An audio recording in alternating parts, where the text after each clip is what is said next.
یہ بھی میں کہہ دوں کہ 26ویں آئینی ترمیم جس طریقے سے، جس بے بھونڈے طریقے سے کروائی گئی، نمبرز ان کے پورے کیے گئے، فلور آف دا ہاؤس پہ میں نے کہا، آج ابھی یہاں پہ میں کہہ رہا ہوں، اس کو ہم لوگ کنڈیم کرتے ہیں۔ پاکستان تحریک انصاف کے 5 ہمارے اراکین کو اغوا کر کے اور وہاں پہ پریزنٹ کیا گیا، انٹیلیجنس ایجنسیز کے لوگ وہاں پہ آئے تھے، ان کے ساتھ ادھر ادھر غائب کر کے ان کو اس دن پریزنٹ کیا گیا اور زور سے ان سے ووٹ دی گئی۔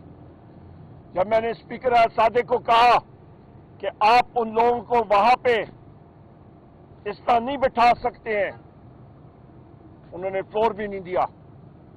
کل بھی میں نے فلور آف دا ہاؤس پہ کہا اور وہ شواہد دیے کہ انٹیلیجنس ایجنسیز کے لوگ، انہوں نے نیشنل اسمبلی سیکورٹی کے اہلکاروں کے یونیفارم پہنے تھے، ان اہلکاروں کے جو چھٹی پہ تھے، اور میں نے کہا کہ سول کپڑوں میں، سفید کپڑوں میں ملبوس بھی تھے انٹیلیجنس ایجنسیز کے لوگ، اور ویگو ڈالے بھی موجود تھے۔ میں نے کہا وہ سی سی ٹی وی کیمرہ 3 دنوں کی آپ فوٹیج اس کو سیکیور کر لیں۔ جو سفید گاڑی جس میں سینیٹرز کو لایا گیا، اس گاڑی کا رجسٹریشن نمبر بھی لے لینا چاہیے، اور اس کے ساتھ ساتھ اس کو کمپیئر کرنا چاہیے، کیا وہ رجسٹریشن نمبر فیک تھا یا صحیح تھا۔ جو ڈرائیور اس سفید کالے شیشوں والی گاڑی کا تھا، وہ سی سی ٹی وی کیمراز میں اس کا چہرہ مبارک تو ضرور آیا ہوگا، اس سے فیشل ریکگنیشن کرا لیں، دودھ کا دودھ پانی کا پانی ہو جائے گا۔ لہذا اس سارے پروسیس میں یہ میں آپ کو کہتا چلوں کہ جو اسپیشل کمیٹی بھی خورشید شاہ صاحب کی سربراہی میں بنائی گئی تھی، اس کمیٹی کو بھی، کیونکہ ہم لوگ جے یو آئی جناب فضل الرحمان صاحب کے گھر میں بیٹھے تھے، انہوں نے جو مسودہ فائنلائز کیا تھا، ان کو بھی نہیں معلوم کہ انہوں نے کیا فائنلائز کیا تھا، ان کے پاس تھا ہی نہیں کچھ۔ خواتین حضرات، یہ پاکستان کی عوام کے ساتھ یہ کب تک یہ فراڈ چلتا جائے گا؟ ہم لوگ اس پروسیس کو کنڈیم کرتے ہیں۔ جس طریقے سے یہ آئین سازی ہوئی، اس کو کنڈیم کرتے ہیں۔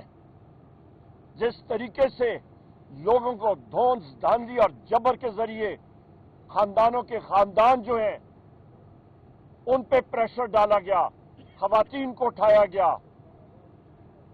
املاک کو نقصان پہنچایا گیا، یہ شمالی کوریا یا برما جیسا ماحول بنایا جا رہا ہے۔ یہی وجہ ہے کہ پاکستان میں کوئی سرمایہ کاری نہیں ہو رہی۔ رول آف لا جس ملک میں نہ ہو خواتین حضرات، وہاں پہ کوئی سرمایہ کاری بھی نہیں ہوتی۔ مہنگائی دیکھ لیں، ملک میں کاروبار ٹھپ، بے روزگاری زیادہ ہو رہی ہے۔